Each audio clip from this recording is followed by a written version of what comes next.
Blew up Chicken Man in Philly last night. Blew up his house too.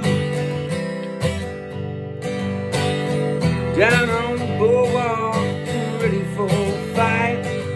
We'll see what them racket boys can do. And there's trouble busting in